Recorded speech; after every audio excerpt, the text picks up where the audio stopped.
Welcome to Gino Time Travelers TV, Stories from the Past. Let's travel to England to the 15th century to visit a queen. She was Queen of England for 3 years. At the time of her marriage, it was thought she would be the mother of the heir to the throne. She did not provide the desired heir and was executed. Her marriage to the King of England led to the creation of the Church of England.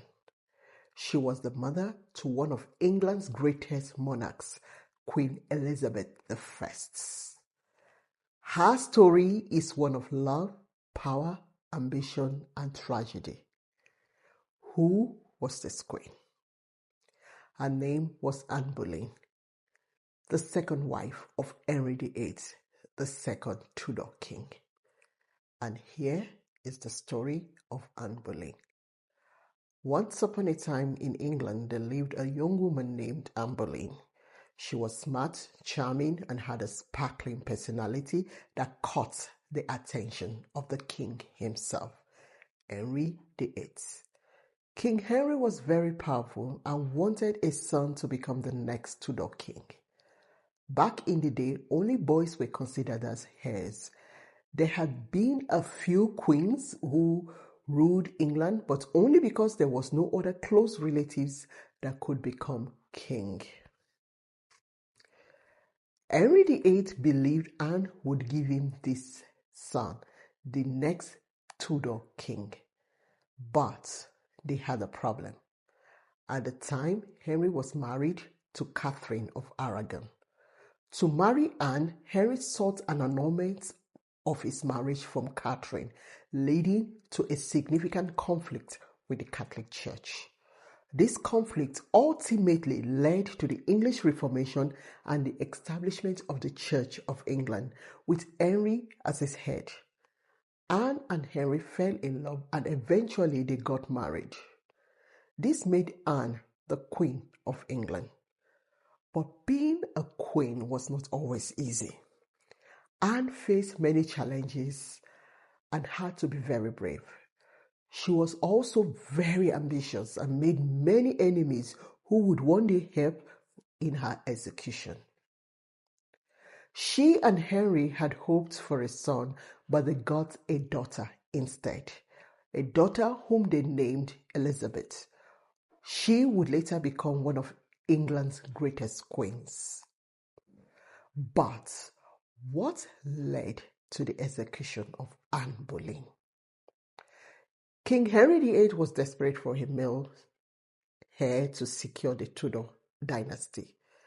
Anne gave birth to a daughter, Elizabeth, and had subsequent miscarriages. Henry grew frustrated, impatient, and blamed Anne for not providing that son. Henry VIII then fell in love with Jane Seymour, one of Anne's ladies-in-waiting. He wanted to marry Jane, but to do so, he needed to end his marriage to Anne.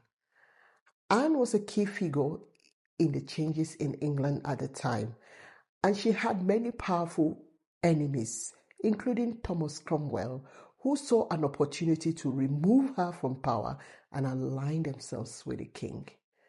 To achieve this goal, Henry needed legitimate reasons to end his marriage to Anne and execute her.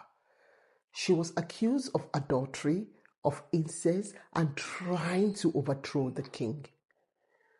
Many historians believe these were not true. Henry handed her over to people who did not like her to try her case. Anne's trial was biased, and she was denied a fair trial. The jury included many of her political enemies, and they made sure she was convicted.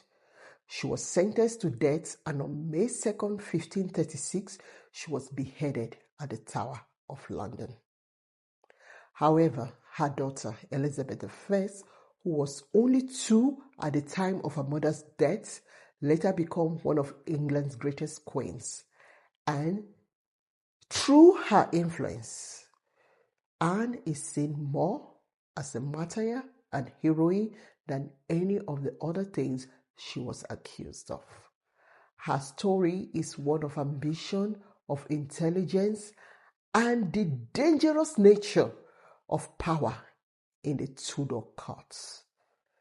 Thank you so much for joining us here in this episode of Junior Times Travelers TV Stories from the Past. If you have enjoyed this video, please like, share, subscribe to our channel for more fascinating stories from the past. Leave a comment below on which historical person you would like us to uncover next. See you in the next episode of Junior Times Travelers TV.